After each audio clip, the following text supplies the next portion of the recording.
Yeah, the Lemberg story. This is a Lemberg. Our objective for those days coming up was Lemberg, France, and that was sort of a transportation hub.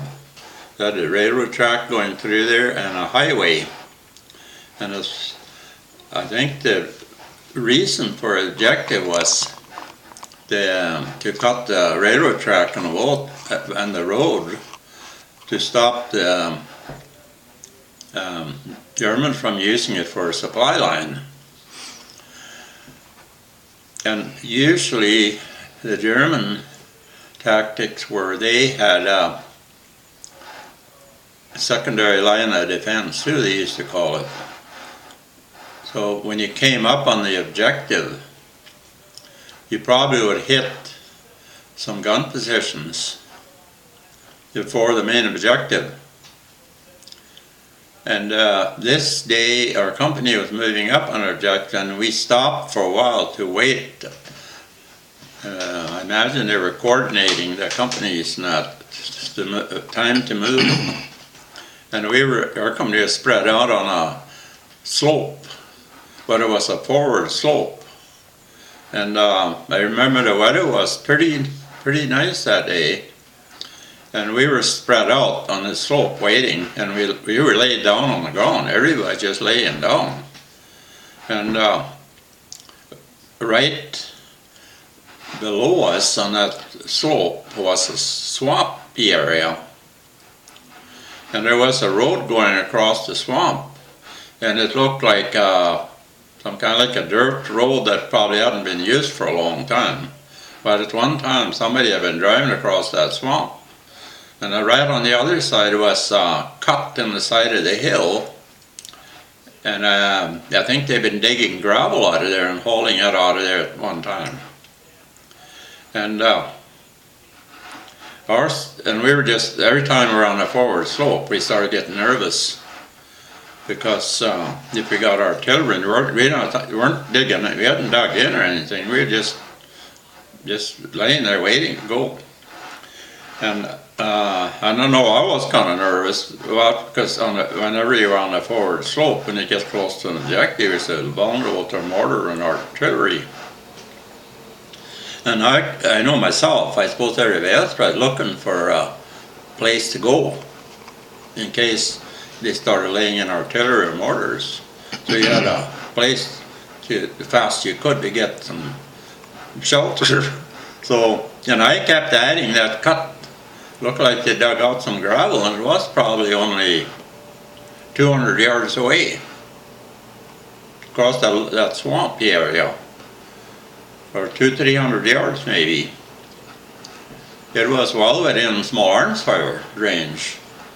And I know I kept laying there, eyeing that as long as you're there, and I thought, if something happens, I'm going to head to cross that road this way and head for that cut on the other side in the bank. And there was some trees up behind where that cut in the bank was. And I kept looking at that, and I figured something happened, therefore I'm going right now. And it just happened, and it doesn't happen all the time. Our squad happened to be the one closest to the bottom of the forward slope to that swampy area. We just happened why our squad was laying the closest, I don't know. It just happened that way.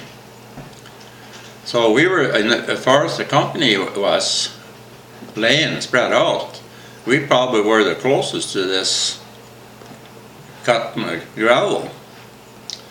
So we laid there and waited, and sure enough, it wasn't long.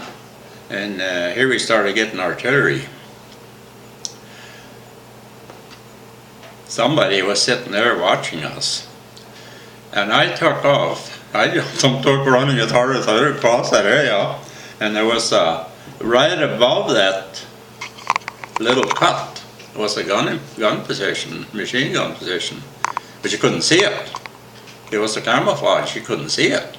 And here this guy was sitting up there looking right at us, but in range all this time we were laying there.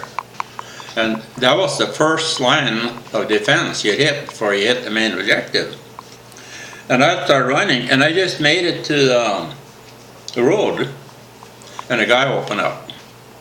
And the god dang dirt was flying in the water, and I run like all I could. You couldn't stop, you know, you couldn't turn back. And I got up to that cut in the road. I could almost have jumped up and grabbed his barrel. Mm-hmm. He's right above my head, and I flat. He was firing the gun, and I didn't have a grenades. Mm-hmm. If you had some grenades, you tossed a grenade over your shoulder. And see, when you got closer, you were under his line of fire. Mm-hmm. He could hit over here, but once you got by, and I think he was covering that narrow spot, and he figured if the guys come, he'd take that little road across. So I think he was zeroed in on that. So when he got beyond there, he couldn't lower this gun far enough over that. Yes, they were dug in close to the top of the bank. Mm-hmm. So the minute you got by there, you're underneath it. He's firing over your head. So when he went across, it didn't last probably seconds, you know, even. And I got up on it. I think I beat the guys, and I squad over to there because I was flattened up against the back right under him, and he was still firing. And I could almost, he was about, I don't think he was more than 3-4 feet above my head.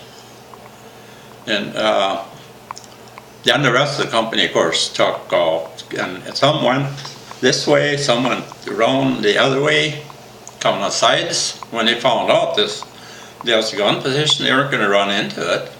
So they, part of the company went on each side of it, and to get out of his range, and they got in on both sides of him. There was only one there.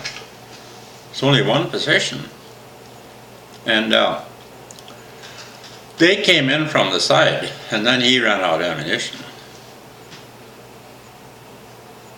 And we got up there, and the guys got down right, and they got one left. I might have been two, and the other guy took off. There was only one of them left there.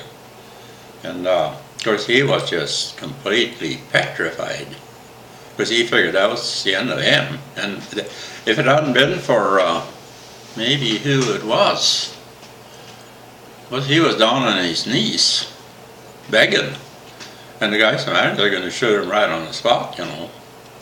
And finally, somehow or another, I know nobody stepped in, so they didn't do it. They take him prisoner. And then I think